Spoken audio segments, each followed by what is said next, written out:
12वीं शताब्दी का भारत राज्यों में बटा हुआ लेकिन वीरता में एकजुट।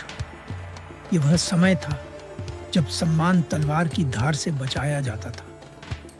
राजपूताने की धरती पर एक ऐसा योद्धा जन्म लेने वाला था। ये वही धरती है जहां सूरज भी वीरों के सम्मान में उगता है। राजस्थान की इन पर्वतों में साहस की गूंज बसती है और यहीं से उठेगा एक ऐसा योद्धा जिसका नाम सदियों तक गूंजेगा। यह है अजमेर का किला, राजपूताना की शान और वीरता का प्रतीक। इन्हीं दीवारों के बीच बड़ा हुआ एक बालक जो आगे चलकर पृथ्वीराज चौहान कहलाया। राजपूताना की इस तपती रेत पर उभारा एक नाम, अजमेर और दिल्ली का युवा सम्राट, चौहान वंश का गौरव, पृथ्वीराज चौहान।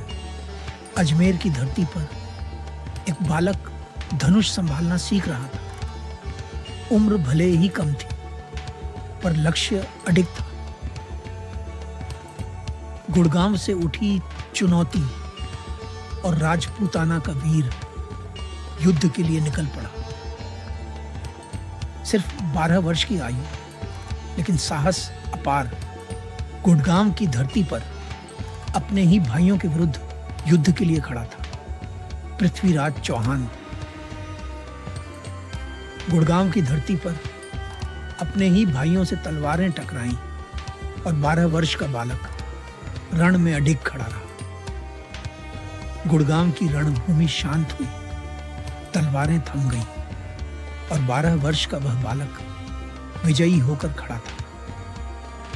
विजय के पश्चात राजसभा सजी और राजपूताना को मिला अपना युवा सम्राट पृथ्वीराज चौहान। अब तलवार के साथ रणनीति भी थी। पृथ्वीराज चौहान राज्य विस्तार और सुधार की योजनाएं रच रहे थे। तराइन की धरती पर युद्ध की आहट गूंज रही थी। परिषद सजी थी। सम्राट अपने सेनापतियों के साथ निर्णय ले रहे थे। अब तलवार बोलेगी।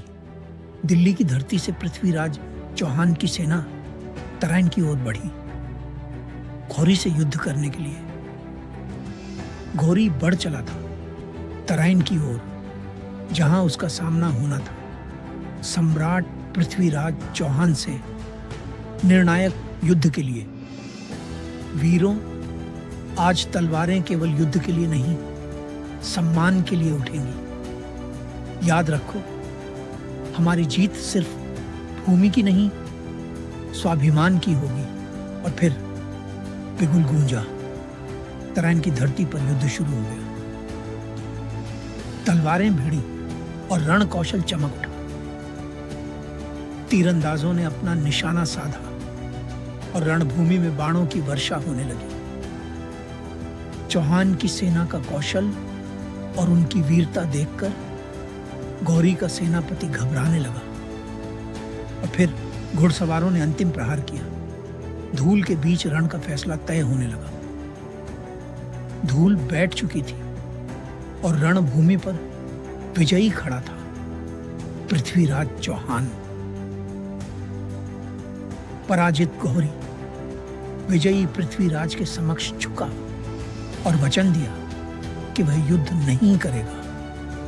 घोरी झुका जरूर था पर उसकी आंखों में पराजय नहीं, प्रतिशोध की चिंगारी थी। युद्ध थम चुका था और राजपूताना में विजय का उत्सव मनाया गया। शांति लौट आई थी।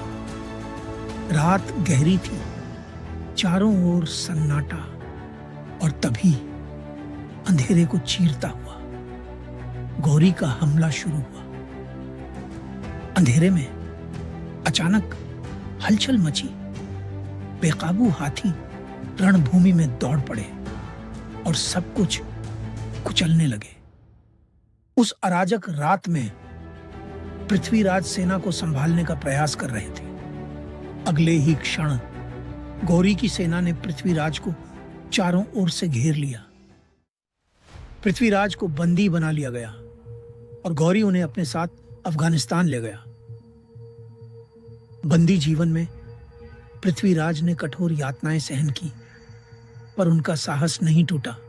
बंदी जीवन के दौरान पृथ्वीराज की दृष्टि छीन ली गई, लेकिन उनका साहस अब भी जीवित था। दृष्टि छिन जाने के बाद पृथ्वीराज चौहान को घोरी के भव्य दरबार में पेश किया गया, लेकिन उनका आत्मसम्मान अब भी अडिग था।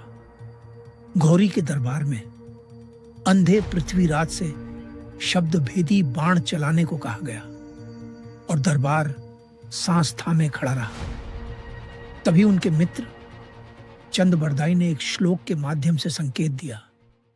4 बांस 24 गज, अंगुल अष्ट प्रमाण, ता ऊपर सुल्तान है, मत चूको चौहान।